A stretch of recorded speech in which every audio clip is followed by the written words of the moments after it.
Hi, everyone. This is David, and welcome to today's live stream in which we will discuss how to read a journal article in 10 minutes or less. And I'm not kidding. There's really no reason to spend, as a researcher, as a student researcher, more than 10 minutes on any of these journal articles. But to do that, you need a plan, and that's what you're going to get today. As usual, we'll follow our standard format. I'm going to present for about 10 minutes, and then everyone will be joining in and asking questions at that time. So, with no further ado, let's go ahead and get started on how to read a journal article in 10 minutes or less. Let's begin with the question that I hear often and is really the reason why I am doing this presentation today. Why are journal articles so hard to read? There are two reasons. The first reason is you shouldn't be reading them. Journal articles are not meant to be read from top to bottom. Journal articles are really reports. And because they are reports, they are divided into very distinct parts. Some of those report parts are relevant to you, and some are not. But a journal article is meant to be read according to its parts, not top to bottom. That's the first mistake I see. Second reason they are hard to read is that they are a specialized form of writing that requires training in order to have a successful encounter with them. It's just like poetry. It is not very likely that you're going to have a successful encounter with poetry unless you've had some training on meter, rhyme scheme, format, whether it's a sonnet or a rondelet. Certainly, you would need to know figures of speech like simile and metaphor, personification, and so forth. So, just like poetry, it's a specialized form, these journal articles, and you need training. And that's what I hope to give you today. Okay, let's get started on that training. The first thing you need to know and to have imprinted in your brain whenever you pick up a journal article is that it is a report, and this report has very distinct parts. The parts are title, abstract, introduction, methods, results, and conclusion. And we're going to break down each of those parts. We're going to crack the code on each of those parts. Now, there are other parts, such as keywords and a list of references, but and certainly the list of authors. But we're talking about you as a student researcher getting into these journal articles and finding what you need for the research report that you are writing. So let's get started on breaking down each of these six parts. Each one has a formula. Here we go. Titles. Journal article titles are long for a reason. They're not long just to try to confuse you. Journal article titles are required to tell you what's being done, why it's being done, and how it's being done. So journal articles are kind of like a introductory abstract of the article. It is really important that you begin your reading, your study, your looking at a journal article by understanding its title. The best way to understand a title is to divide it into parts. And those parts are often regulated or best seen as prepositional phrases. Let's take a look at this one. A randomized controlled trial. That's the what. You know that this article is going to be about the results of this controlled trial. If you're a researcher, you know what randomized means. You know what controlled means. It has controls. And trial, that means they're given um, either a placebo or the real thing. And then we have a prepositional phrase to improve social skills. Now we know the purpose of the randomized trial to improve social skills. In who? In young adults. Are they just any young adults? No, they are young adults with autism spectrum disorder. So those are 1, 2, 3, 4 essential parts in understanding what is going on. And then the last part, the UCLA Peers Program, is what you're going to find out about, I guess, in the article. There's really no need at that point to understand. It's just a proper noun. Let's take a look at another title. Designing for Climate Resilience, colon. That colon is very, very important. A colon separates a subtitle from a main title. And you will often see these, what you would normally consider titles like Designing for Climate Resilience, How to Win Friends and Influence Enemies. Those are the kind of titles you're used to. And then after that colon comes that academic journal title. What is the influence? So we know we're going to be looking at effects, influence. This is in effect going to be a cause-effect essay. What is the impact, influence of what?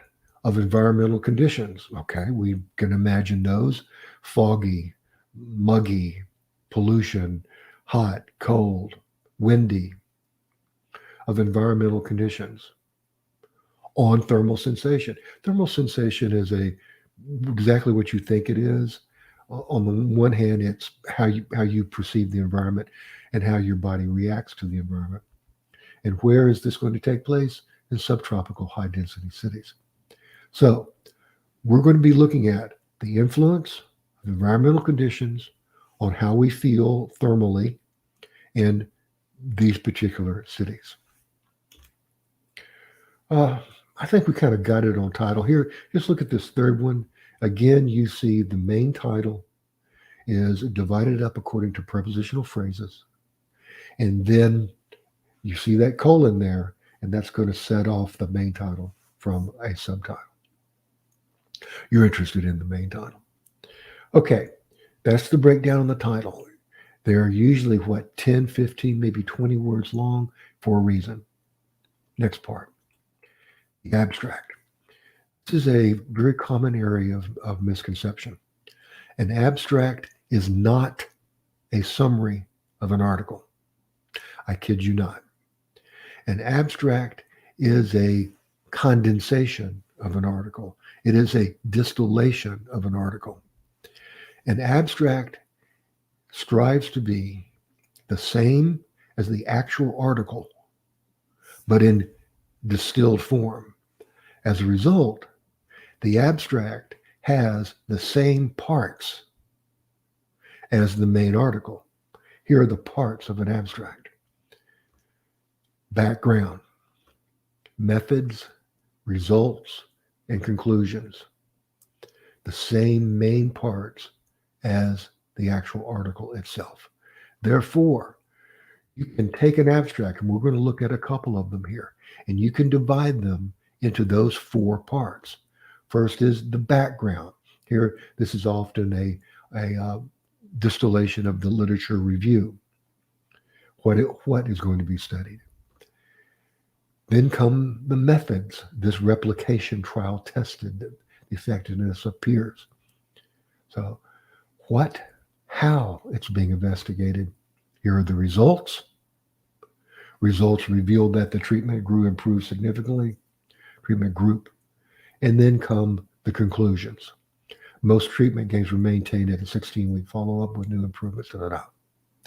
Background, methods, results, conclusion. Let's look at another abstract.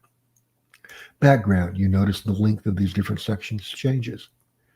Here's a kind of longish background area. Here is the methods.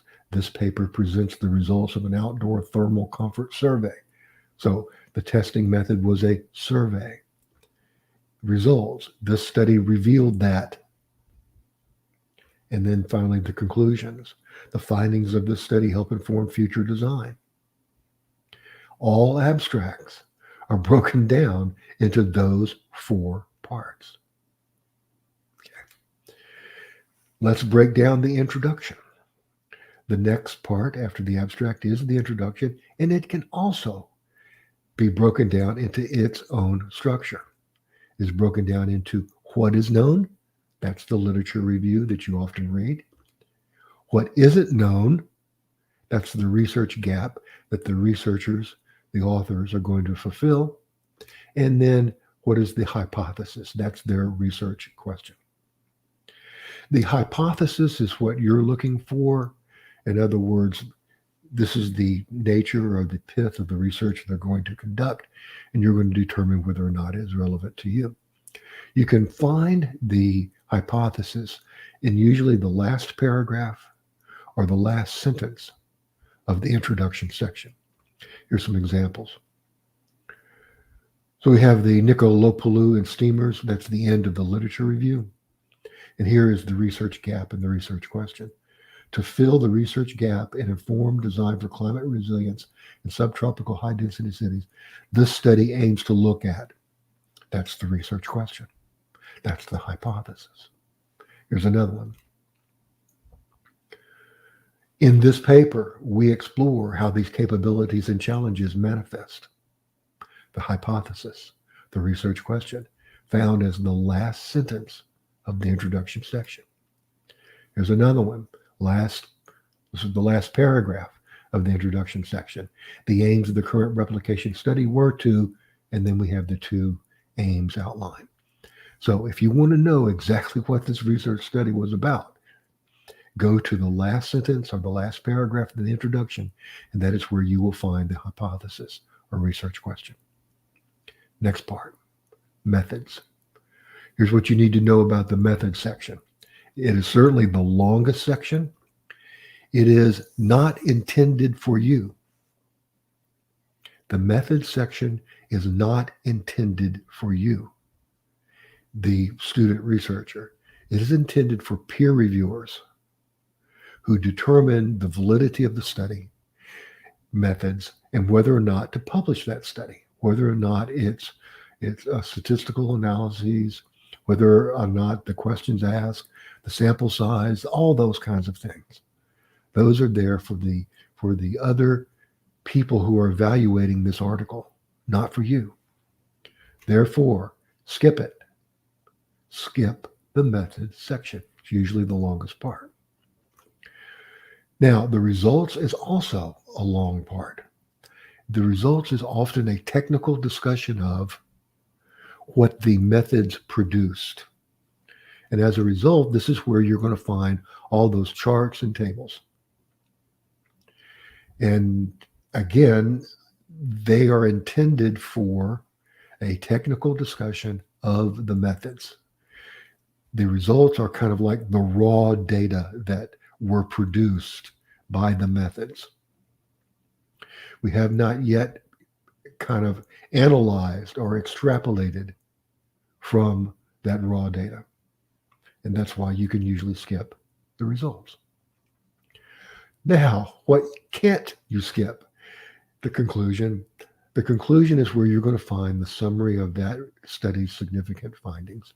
And as a result, that is where you also find the implications for you and for further researchers and students that can be carried forward.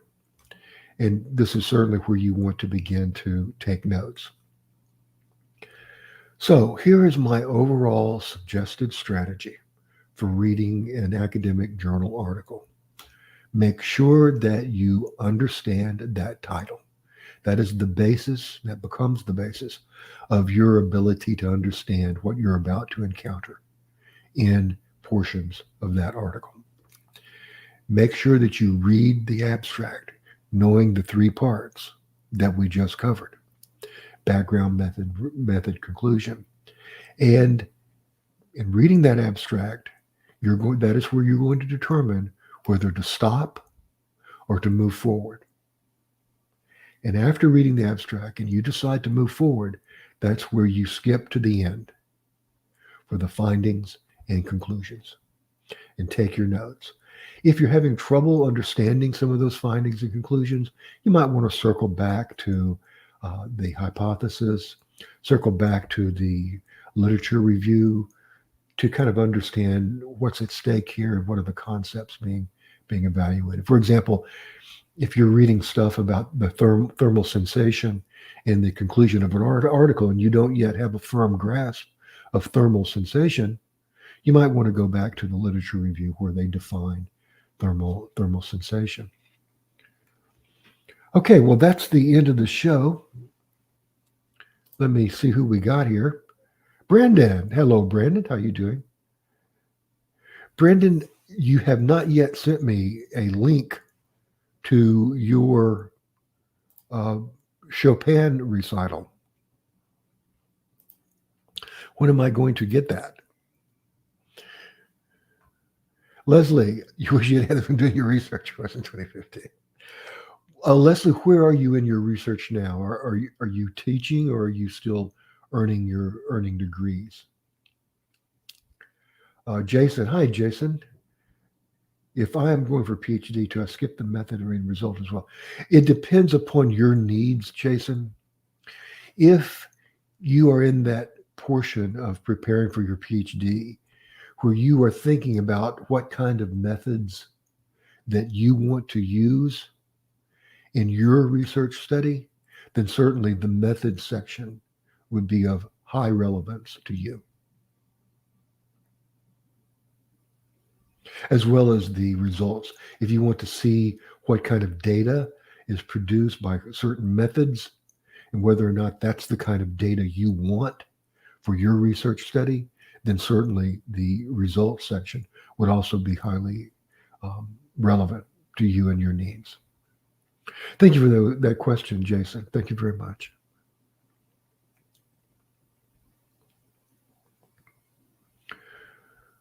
Well, let's go ahead and open it up to any questions that you have about reading journal articles, writing your PhD thesis, um, doing your first Chopin recital.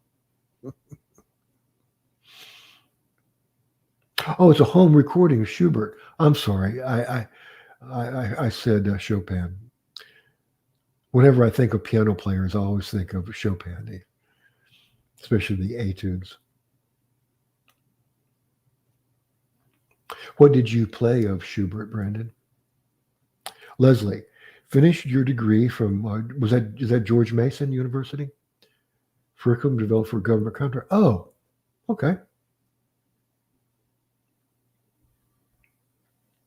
Since you have your degree, Leslie, you could also be teaching online too. If you need any advice on that, please let me know. But if you have your doctoral degree, especially if you're in curriculum development, there are a lot of schools who would be interested in your talents and in your degree.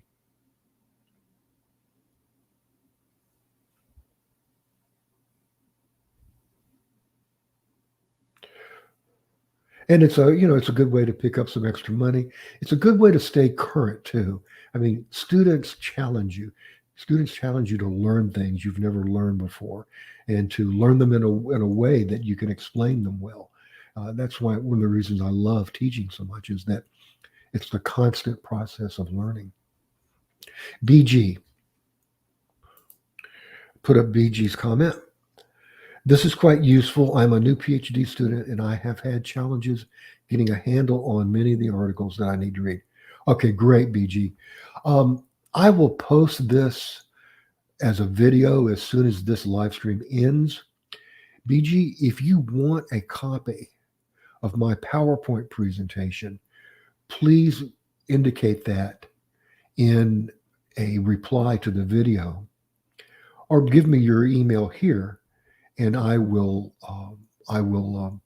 take down your email and I'll send you a copy of this PowerPoint.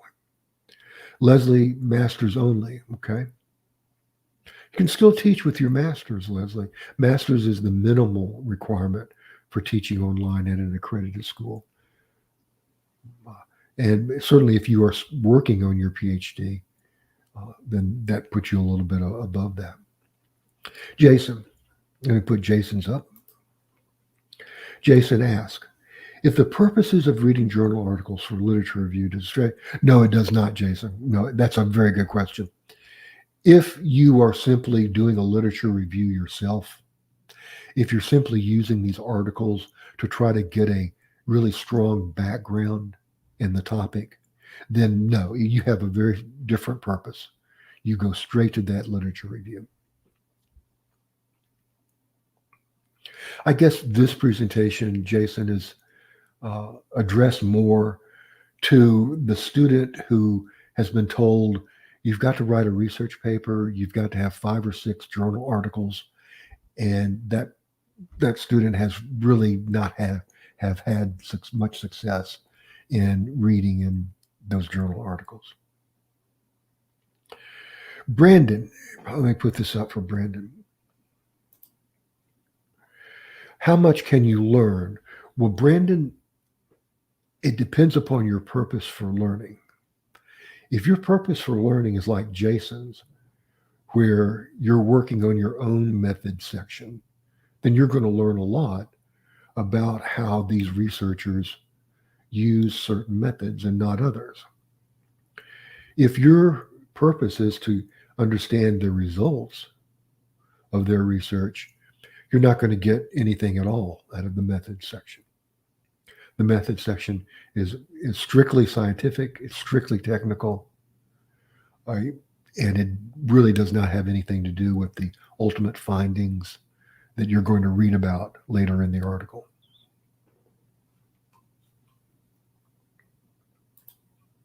Not getting a PhD, no one wants to pay for it.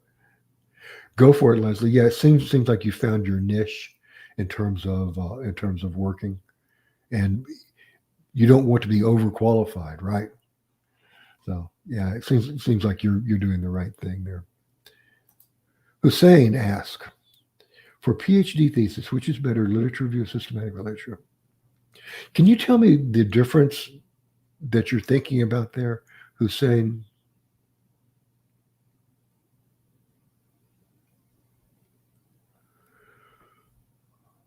To me, it seems like you're saying literature review without the word systematic is more casual, and a systematic literature review is focused on a single question. I hesitate to respond too much to that because I'm not familiar with those terms. Brandon and Hussein, I'll put your question back up. Brandon, another problem I run into when reading journals is the scientific. Yeah, absolutely, Brandon. You're going to have to take the time, Brandon, to maybe look up some of those terms. Once you do that a few times, you'll find yourself kind of entering into the room. You'll be welcome to the party, so to speak. And once you get certain terms under your belt, you'll be fine. For example, isotonic, right? You're a piano player, and isotonic is a very important term, right? Maybe I'm thinking of violin players. I forget, but if you're not familiar with isotonic and you're researching in the music field, you got to look it up. You got to make sure you got a good handle on it. Hussein says yes. Well, then in that case, Hussein, I would say that it really depends upon your purpose. If your purpose is simply to get a background in this field, to get a basic understanding, then I think a more casual literature review would be fine. If you were writing a literature review for a research project, whether it be a thesis, dissertation, or something else, then yes, you must set up and conduct a systematic literature review where you are trying to answer very specific questions. Leslie is looking to become an ESOL, right, teaching English to speakers of other languages. There are a tremendous number of jobs out there for online ESOL teachers, Leslie. However, the pay is not much. As an ESOL online teacher, you usually get paid by the hour. And usually the pay is between $15 and $20 an hour. And that's, for someone with a master's degree, that's, that's not sufficient. Master's degree, you're looking at 50, 60, 70, $80 an hour at least. You should be being paid. So the ESOL field is filled with a lot of uh, people with just their BAs, a lot of young people, and this is their first job. And so the $15 to $20 is an hour is not a big deal. They just want to travel or have this experience. So that's something to kind of be aware of. I'm sorry to say. There you go, Leslie. Sure. Yeah. Yeah. You can sit at home and have fun uh, and make $20 an hour. I'll tell you where the most demand is for ESOL teachers right now. It's for Chinese students. The Chinese are beginning their children in ESOL courses at the ages of 3 years old. Three, trois, tres. So there is a huge demand from Chinese companies looking to hire ESOL teachers, and preferably ESOL teachers who are native English speakers. Here's a question from Madhuri Kumari. What should be the optimum time to read and summarize a standard article? Depending upon your purpose, I would say 10 to 30 minutes. If your purpose is simply to gather findings and conclusions, 10 minutes. If your purpose is to understand how other researchers have conducted their research and have analyzed that research, then you're talking 30 minutes, maybe even 45. It really depends upon your purpose. Madhuri, excuse me, what is your primary purpose? And does it vary according to the assignments that you are given?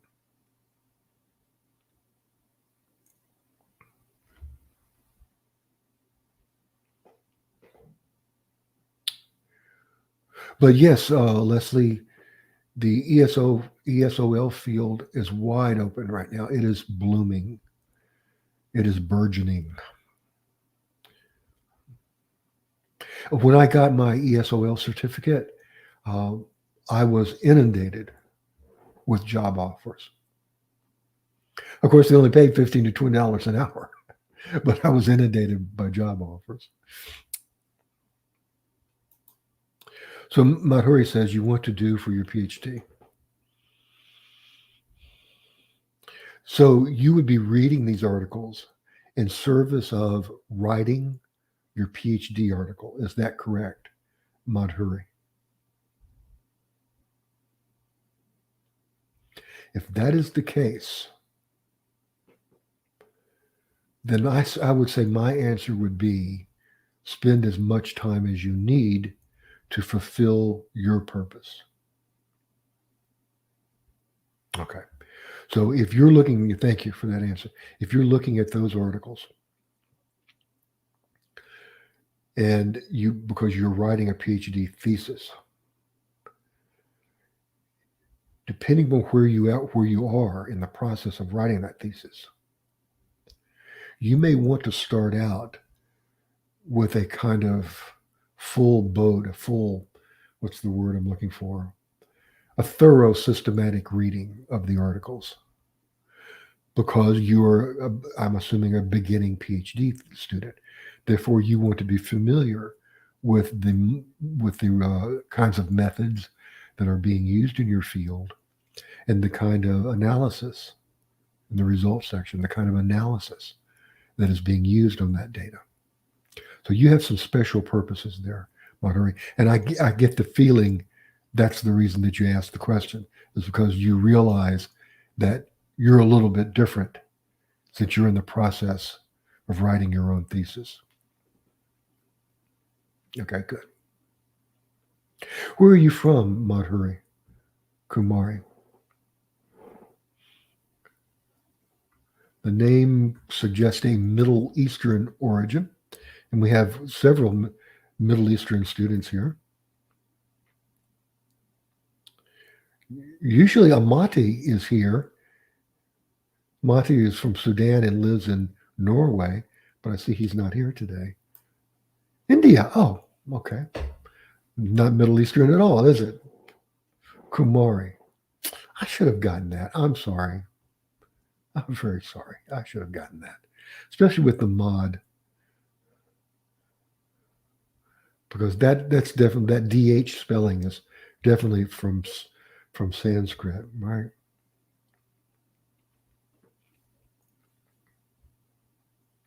What university are you studying at? Let's all kind of check in here. What schools are you guys checking in from? Jason, Leslie. Leslie graduated from George Mason. BG, what school are you at, BG? If you don't want to say, that's fine. I'm just interested. Hussein, thank you for forgiving me, Madari. Also, while you're responding to that question, one thing that I definitely want to talk about this week is what do you want me to cover in future live streams? Sorry, a little bit of camera problem there. What do you want me to cover? Oh, from Jason's from University of Malaysia. Chong, I should have gotten that as well. Far Eastern, okay. Leslie, of course, from George Mason in Washington. I once read a paper at George Mason University. Outstanding urban school. What great opportunities you have there in Washington, D.C. too.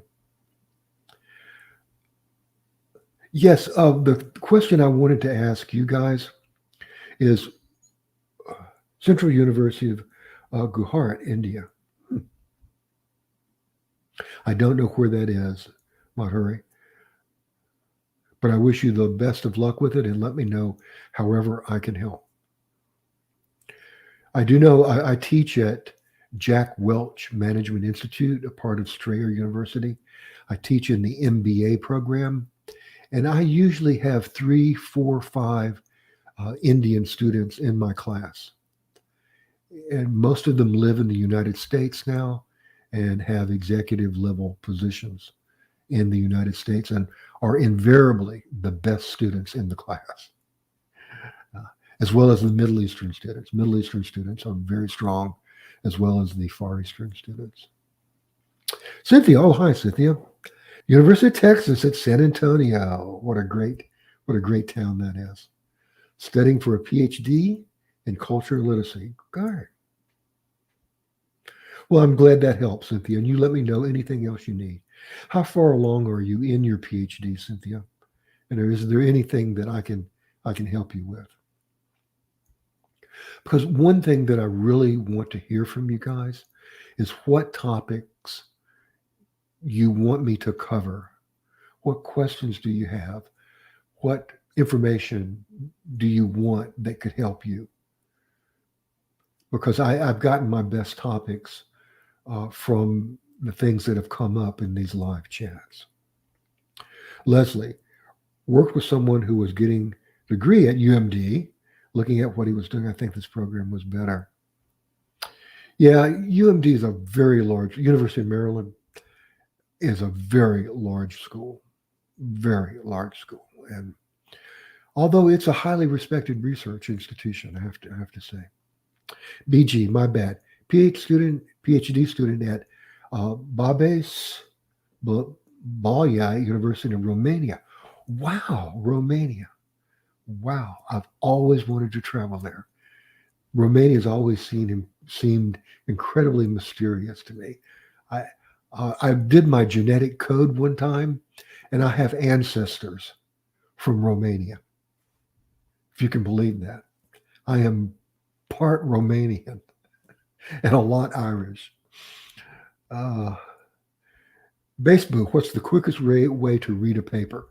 Baseboo, do you mean in an academic journal article? If that's what you mean, then I will answer it this way.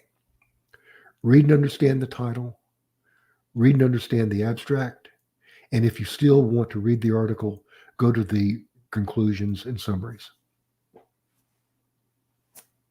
Now, if you're looking for a literature review, you'll want to read the introduction. But if you're just looking for the results to use in your research, that's what I would do. Brandon is a high school student.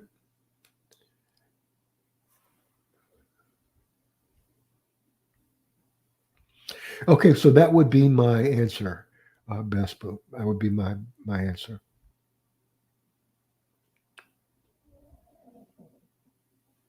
Oh, you're from the Caribbean or Caribbean. How do you guys say it? So you're an international student. You went to Romania to study. Oh, may I ask what you're studying in Romania, BG? And what part of the Caribbean are you from?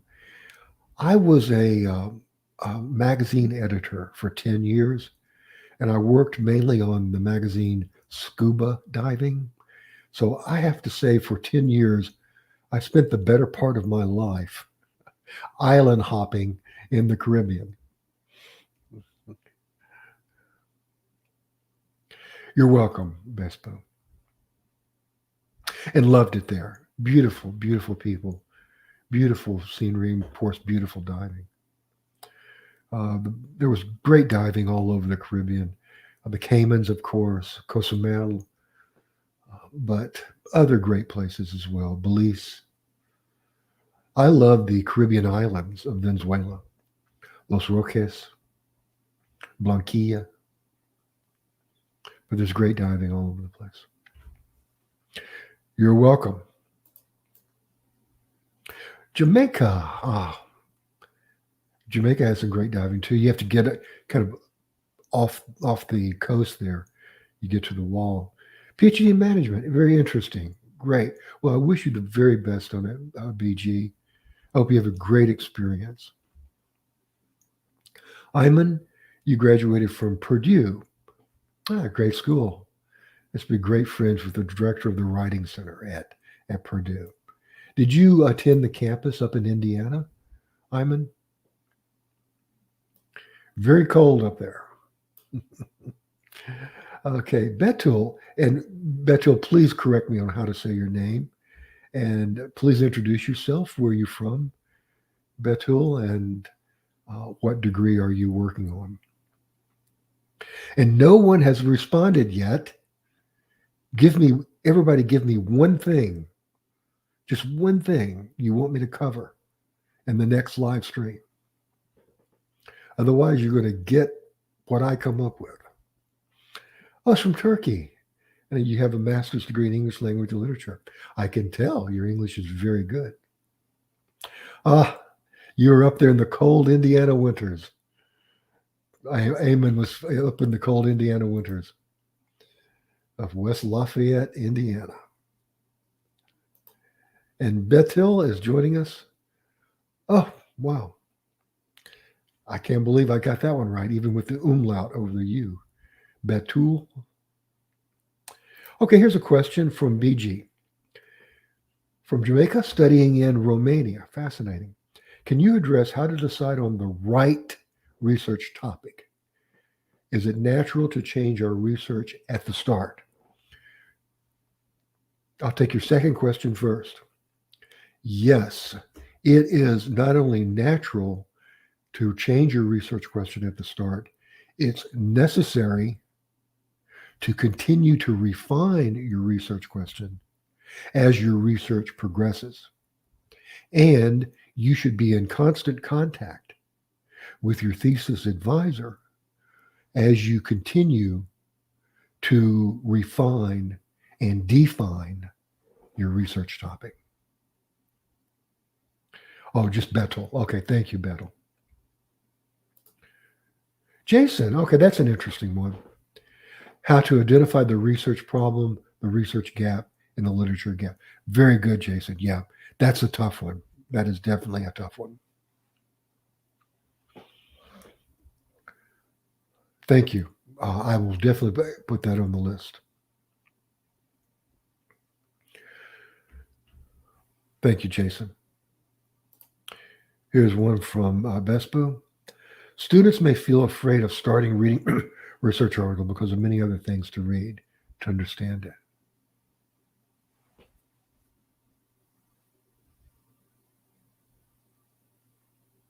Vespu, thank you for your question. I'm thinking about it.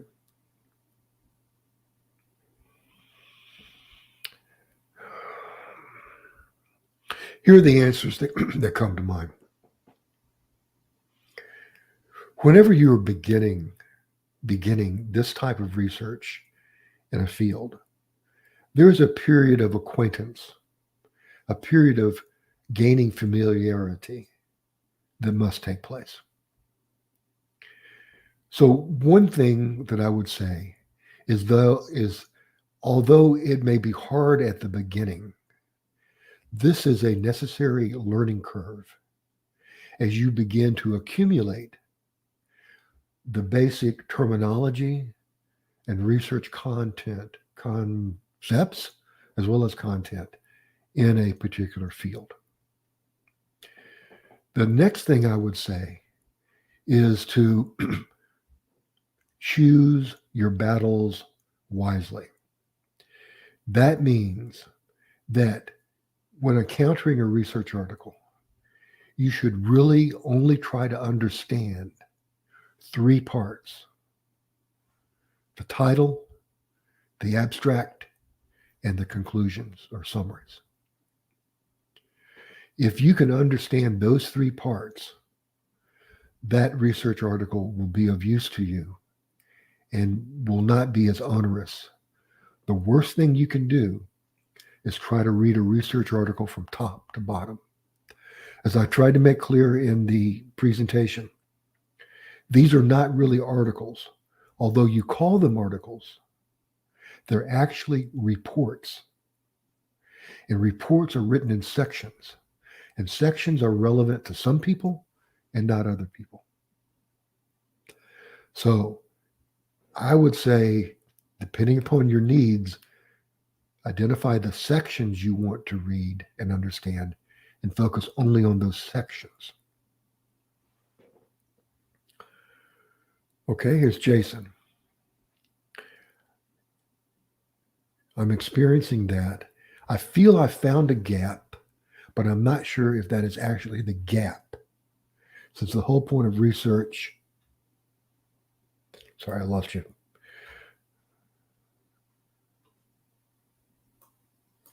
Whole point of research, and if I find an answer for that. Jason, don't second guess yourself here. If you feel like you found a gap, make it your gap. Claim that gap and go for it. Don't second guess yourself. You've already done the work that you need to do. Make that gap yours. Other people may have had their own kind of take or slant or answer on that gap, but you make it yours.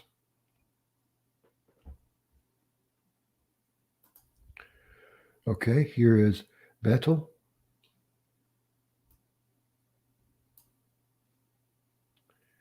And BG. Okay, BG. BG, when writing your literature review, what should be the focus?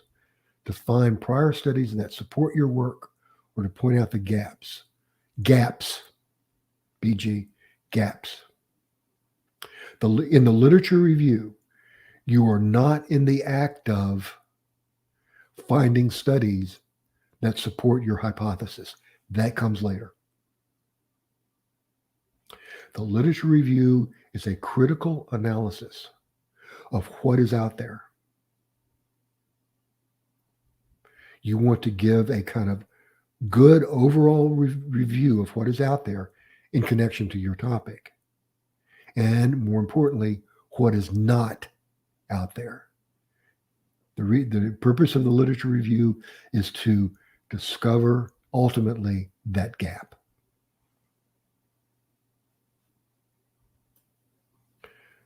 And I can tell you already knew that by the way you asked the question. Bettel, can I ask a question? Sure. How can I write proposal for my thesis?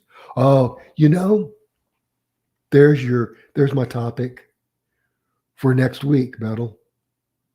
How to write a thesis proposal, how to write a dissertation proposal. They have very specific parts.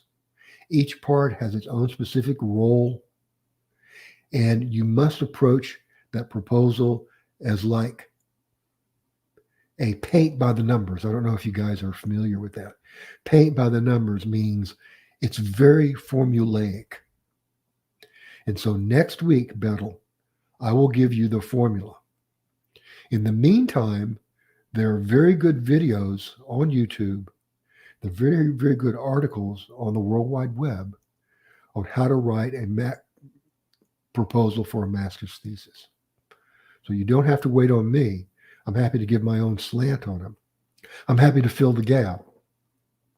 But you go ahead, and there are lots of good materials out there. So you're now writing your thesis because you're writing your proposal. So definitely, Bettel, thank you for that question, and I'll definitely get right back to you on it. Brandon asked the question. I noticed that scientific information for the general public is quite dumbed down. Yes, it is, Brandon. You're exactly right. Suppose that I would like to gain specialized info beyond the general comic. For some reason, I'm blocking out. There it is. That's why I want to. Well, Brandon, I think you've kind of answered an important question here. What are the limits of general information that's published in what are called lay journals? Lay journals are ones that are not peer-reviewed and are written for a non-specialized audience. And so it sounds like you are at the point where you need to go beyond the lay journals and go into what are called peer-reviewed journals. So that's where I would direct you for more specialized knowledge, because these peer-reviewed journal articles are highly specialized. They're highly specific, as you saw from the titles. That's why those titles are so long in journal articles, because the research is so specific.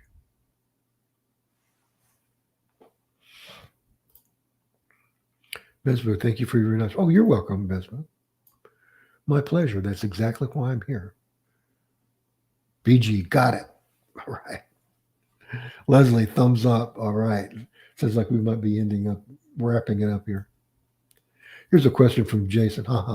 Looking forward for that, Doctor. I am writing a proposal, and I keep reading, but nothing much is done.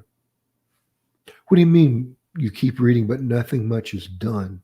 Do you mean nothing much is new?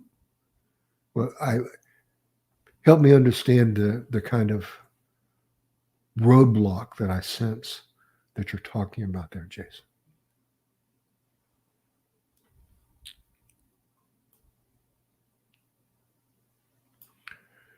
Besbu, how to avoid copyright issues while writing literature review? Do not worry about copyright issues when you're writing a literature. I think you mean plagiarism, right? Do not worry about it. Let me tell you the secret to summarizing and to paraphrasing Besbu. You must repeat key words from the original. There's only one way to say square root. There's only one way to say cancer. So if you're reading and summarizing an article on breast cancer in middle-aged women, you're going to have to repeat the words breast and cancer in your summary. There's no doubt about that. So acclimate yourself to the idea, Besbo, that you will have to repeat key words whenever you are writing paraphrases and summaries. The idea is that these summaries are in your own sentences, your own way of saying it, regardless of whether or not you repeat key words. So put that out of your mind. Repeating key words is necessary. It is not plagiarism.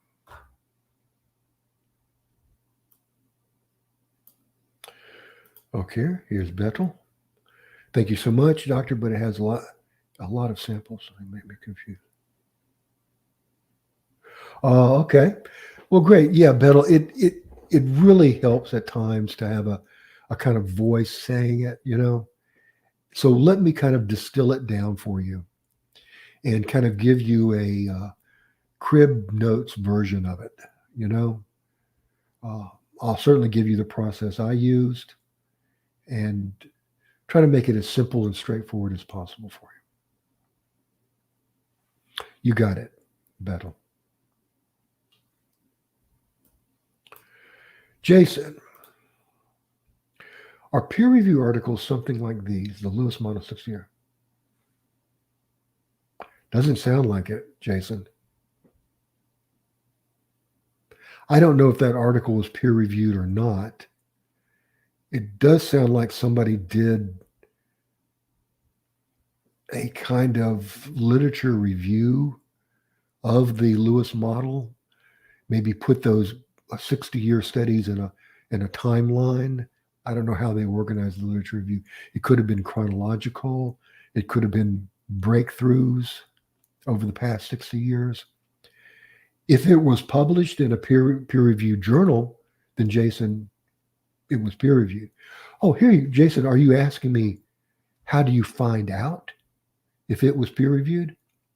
You go to the library, you look at the library record, you find the name of the journal. You simply type the name of the journal in your web browser, hit enter, and go to the website of that journal. And the journal will tell you whether or not it's peer-reviewed or not. But simply get the name of the journal, search on it on the web, and it will tell you whether it's peer-reviewed or not. Jason, nothing much is done on the proposal. What is your deadline, Jason?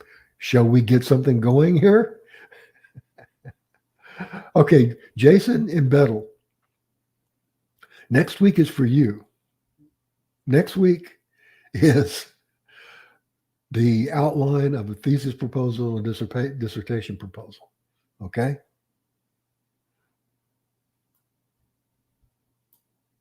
Leslie, not all peer review journals are equal. That's for darn sure. Oh, how to critically review the article. That is a great question. And I have a video on how to critically review an article. If you look up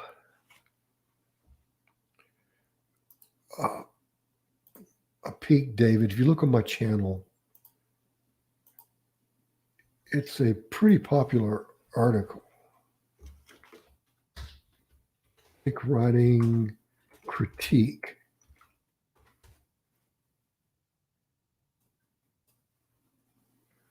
Here you go. Let me put this URL for you in the chat window. Save you searching for it.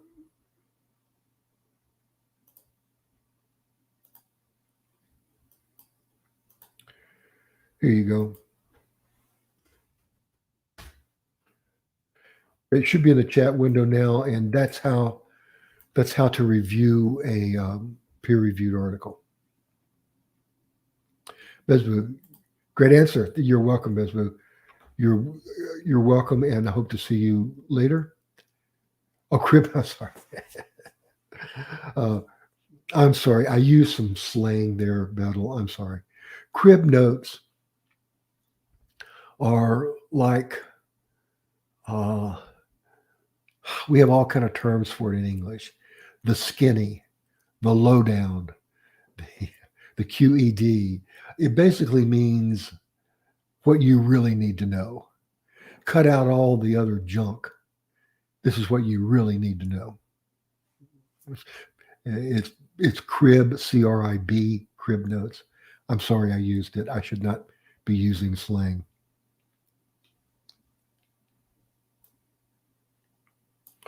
Okay, question from Brandon.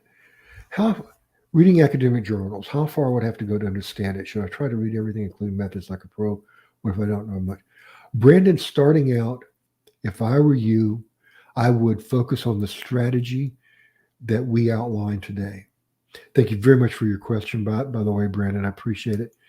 But I would say, judging from what I know about you and your studies, your interest, that you will be just fine with understanding the title, the abstract, and the conclusions.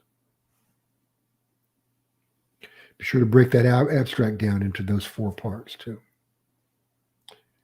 Cedric, this was the topic of our last week's live stream, Cedric. How to publish an article, but you don't know how to start. I will give you the crib notes on how to do it. I will give you what you need to know. 1, Cedric.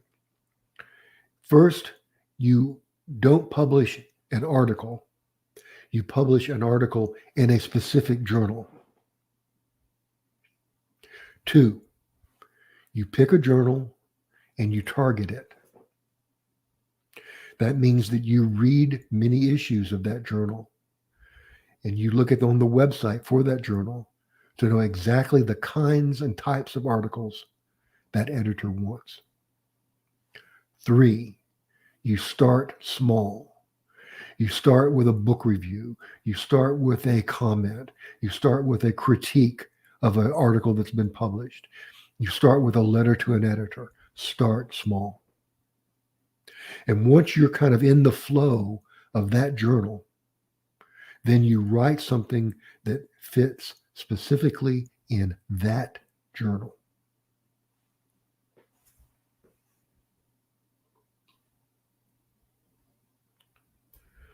Okay. Yangnesh. Okay, well, thank you, Yangnesh. I appreciate that. And good to have you aboard, Yangnesh. Oh, a question from Facebook. How can we say that a review paper is excellent?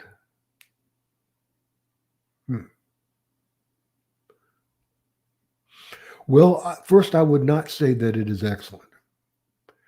Excellent doesn't give the kind of sense of critical review that you want. Now, whenever you are evaluating an article, you have to know what the criteria are that you're using for your evaluation. So you would simply outline certain criteria. So think about what the most important criteria are for an article that you are evaluating. 1, does it adequately identify a research gap and provide something new that no one knew? Does it add in a positive way to the academic conversation? 2, do its methods adequately support its conclusions? And with the methods and results, that is where you would be looking at things like charts and tables. And 3, is it adequately documented? So to review something, first set down your criteria for evaluation and then make a critical statement. You explain how that journal did it. And then after you explain how they did it, not in a journal, you explain how the article did it. And after you explain how they did it, that's where you would make the evaluation. And you do that for each criterion. And then you provide a summary at the end. The summary at the end will contain both positive and negative aspects of that article. If you can't find room for improvement, you're really not critiquing the article.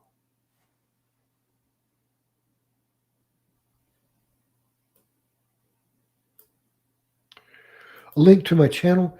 Yeah, if you just type in peak writing, it will get you there.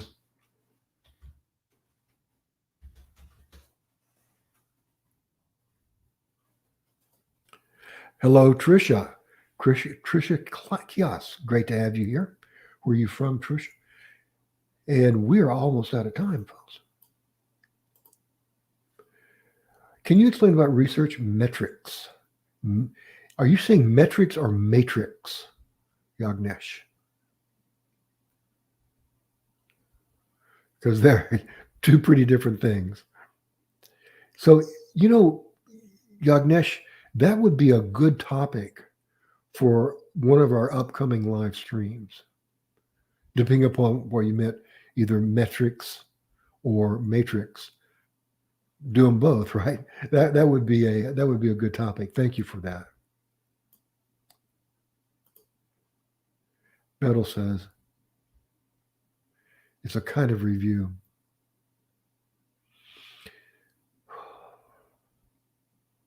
If you're doing a review, Bettel, I would say that you want to have an element of evaluation in it.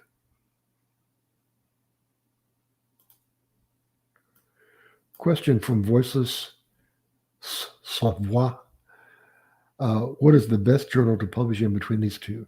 A journal indexed in PubMed but without an impact factor, or a journal with an impact factor, SCI, indexed in Scopus but not indexed in PubMed? Well, gosh, you want to have the one that has the impact factor for sure. That's for sure. I mean, PubMed indexes a lot of stuff, and that's all it is that. But that's a different question, Voiceless. That's a different question than the question, where do you have the best chance of publishing? So, just as long as we're clear on that. Okay, great. Great to hear, Jason. And so coming up next week, how to write a research proposal for your master's or your doctoral dissertation. And then after that, how to improve a research matrix or metrics. Matrix. Oh, is this what you mean? MA. This might be a difference between British and American spelling. Matrix. Okay. Cedric, the live streams are every Wednesday at 12 p.m. Eastern Time. So that might be the difference, Yagnesh. It might be a difference in British versus American spelling. Okay, 1 o'clock, you guys. I will see you later. Thanks to everyone for coming by. It's a real pleasure to interact with you, to answer all your questions. If you have any questions in the meantime, post a comment on my channel or email me. And my email is on my channel. And I will see you guys next week.